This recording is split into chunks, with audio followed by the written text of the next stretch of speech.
हमारे साथ मौजूद है former prime minister Shahid Khan Abbasi. Thank you so much Abbasi for being on the program. So एक दफ़ा फिर उधर ही हम खड़े हो गए हैं, एहतजाज शुरू होगा, हुकूमत रोकेगी।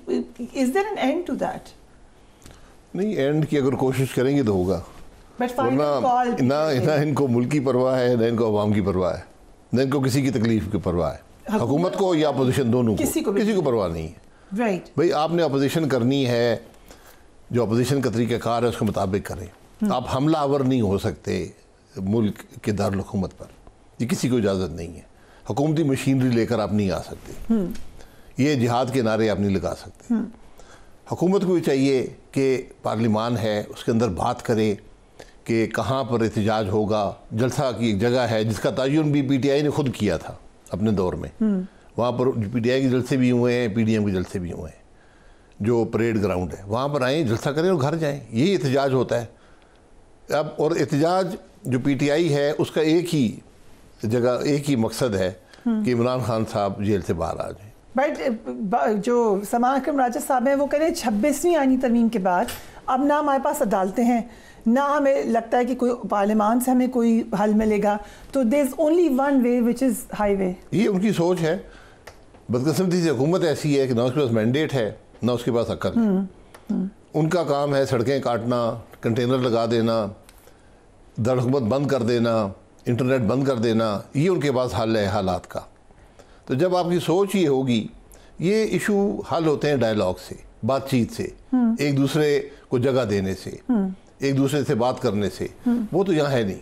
बट आपने नोट किया है कि गवर्नमेंट, जिसका भी कसूर है, PTI भी गवर्नमेंट से बात नहीं करना चाहती, वो कहते हैं हम इस्टेब्लिशमेंट से बात करेंगे, इस्टेब्लिशमेंट कहती है हमने बात ही नहीं करनी है। हुकूमत की तरफ से भी आपको कोई लगा है कि बहुत जेन्युइन एफर्ट हुई है बातचीत? नहीं, कोई नहीं।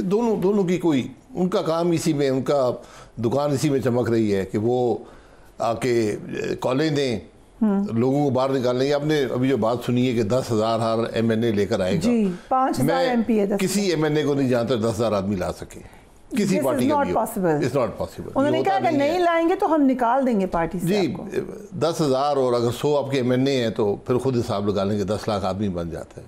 तो कितने ला सकता है एक MNA? आप देखिए, अब आप बहुत कोशिश करें 1000 इतना दूर आने के लिए, जितना दूर होगा इतना मुश्किल होगा।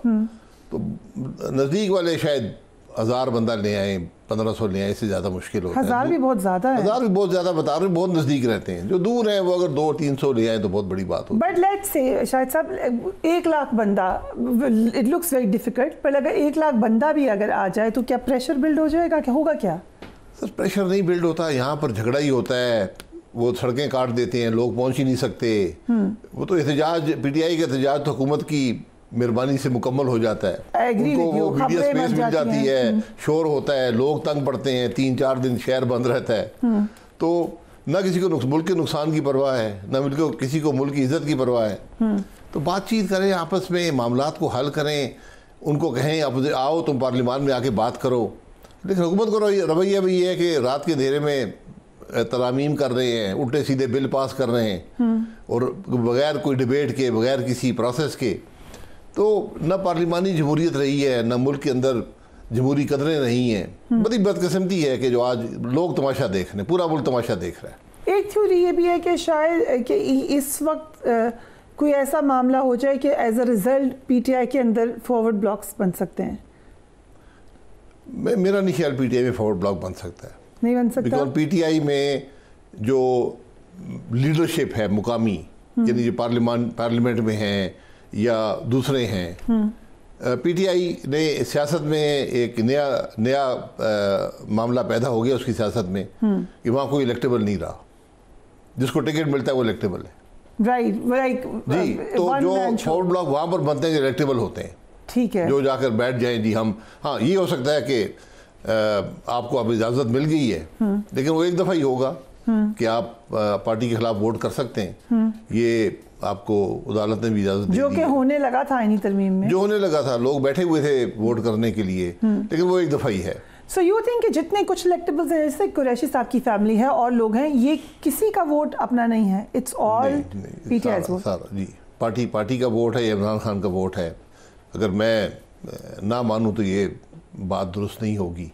जो मिडिल टीयर, जो इस वक्त मिडिल टीयर है, उसकी कोई हैसियत नहीं है। लोग हैं और इमरान खान है। ये हालात ने पैदा किए। इमरान खान की कोई ऐसी खूबी नहीं है, ना कोई ऐसी परफॉर्मेंस थी, लेकिन हालात ने ये मामला पैदा कर दिया है। So where are we heading to? आपको क्या लग रहा है कि 24 नवंबर के बाद कहाँ होगी पाकिस्तान की सियासत? सर, पाकिस्तानी सियासत वही होगी जो आज है। ओके, कोई फर्क नहीं पड़ेगा। वो एक आएगा, शोर मचेगा, दारुल-हुकूमत बंद होगा, इंटरनेट बंद होगा, अरबों का नुकसान मुल्क का भी हो जाएगा, मुल्क की बेइज्जती भी होगी कि लोग देखेंगे 24 करोड़ का मुल्क है, उसने तमाशा क्या लगाया हुआ है। सूबाई हुकूमतें भी सब देख रही होंगी, मीडिया का काम चल रहा होगा, गेस्ट आपके पहुंच नहीं पाएंगे जी, ज़्यादा मुश्किल से चलेगा। मैं ये that's why I was rolling my eyes कि तो ज़्यादा मुश्किल हो जाता है। But you think that's it? उसके बाद फिर गंडापुर साहब कहेंगे मैं जा रहा हूँ। ये पहले भी होता रहा है। गंडापुर साहब चीफ मिनिस्टर हैं, उनका काम है अपना सूबा चलाएं, पाकिस्तान के अवाम को दिखाएं, केपी के अवाम को दिखाएं, देखें मैं क्या कैसे परफॉर्म कर रहा हूँ। वो हुकूमत वाले नालायक हैं, मैं देखें मैं PTI का चीफ मिनिस्टर हूँ, देखें मेरी परफॉर्मेंस। ठीक है, इस वक्त मेरे ख्याल में जो सूबा सबसे बुरा चल रहा है वो KP है इस वक्त। ओके, एंड बाकी जगह भी कोई ऐसी वो परफॉर्मेंस नहीं है, लेकिन PTI में की जो हुकूमत है, पिछली भी और ये वाली, ये बदतरीन हुकूमतें हैं KP की। बट पंजाब में इस वक्त स्मॉग का इशू है और मरीम नवाज पे तनकीद हुई कि वो मुल्क में नहीं थी जिस वक्त। देखिए, तनकीद होती रहती है। स्मॉग का इशू ये हुकूमत कुछ नहीं कर सकती उसका। ये लॉन्ग टर्म भी कुछ नहीं कर सकती। लॉन्ग टर्म भी तो आज जी, लॉन्ग टर्म वो आज से आप सोचना शुरू करेंगे, कंसल्ट करेंगे, उसका हल निकालेंगे और इम्प्लीमेंटेशन शुरू करेंगे, फिर होगा। आसान नहीं है। बट PMLN के अंदर कभी भी एनवायरनमेंट फ्रेंडली कोई फोकस रहा है? हमने देखा पाकिस्तान में किसी हुकूमत में एनवायरनमेंट फ्रेंडली नहीं रहा। PTI ने बातों की दरख्त लगाने की, मिलियंट्री जो भी उसके अंदर डिस्क्रिपेंसी हुई लगे होते तो फिर ये मामले ना होते ना। बट आई एम सेइंग कि कभी बात हुई में से मिलियन ही लगे। बिलियन में 3 जीरो के फर्क होता है। इतना बड़ी लंबी छोटी बात तो है नहीं। यू आर सेइंग कि किसी ने कभी फोकस ही नहीं किया एनवायरनमेंट के ऊपर। बातें करते हैं, कोई फोकस नहीं है। ये बड़ा मुश्किल इश्यूज होते हैं, इसमें आपको मुश्किल फैसले करने पड़ते हैं, इसमें आपको इन्वेस्टमेंट करनी पड़ती है। हम तो बातों से, ऑप्टिक्स से गुजारा करने की कोशिश करते हैं, राइट, कि तो हवा इधर से चलेगी तो मौसम ठीक हो जाएगा, हवा वहाँ से चलेगी तो आलूदगी आ जाएगी। ठीक, you have aviation background, you understand aviation industry. PIA की प्राइवेटाइजेशन में कहाँ गलती हुई है? Wasn't this the first attempt जहाँ लगा कि अब हो जाएगी प्राइवेटाइज और बिल्कुल आपको लगा एफर्ट ही नहीं थी? स्ट्रक्चर नहीं, एफर्ट थी, स्ट्रक्चर ठीक नहीं था। किसका? जो ट्रांजैक्शन का। क्योंकि आपने ये फैसला नहीं किया कि हमने PIA बेचना है या नहीं बेचना। आपने कहा हम 60% देंगे, 40% हम रखेंगे, जो आप पैसे देंगे हम वापस PIA में डाल देंगे, ठीक है, और 15% हुकूमत रखेगी, बाकी डाल देगी, और 3 साल तक जो नुकसान होगा वो बायर का जिम्मा है, ठीक है, हमारे 40% बरकरार रहेंगे। और फिर तकरीबन $700 मिलियन जो है उसकी कैश लाइबिलिटी आपने बायर के जिम्मे डाल दी, और फिर उसे तवक्को की कि 300 मिलियन वो कैश देगा। तो $1 बिलियन की लाइबिलिटी हर बायर लेगा, 300 मिलियन कैश में देगा, जिसमें से बाकी कंपनी में आ जाएंगे 255 मिलियन, लेकिन उसमें से भी 40% हुकूमत मालिक होगी और नुकसान की भी वो जिम्मेदार।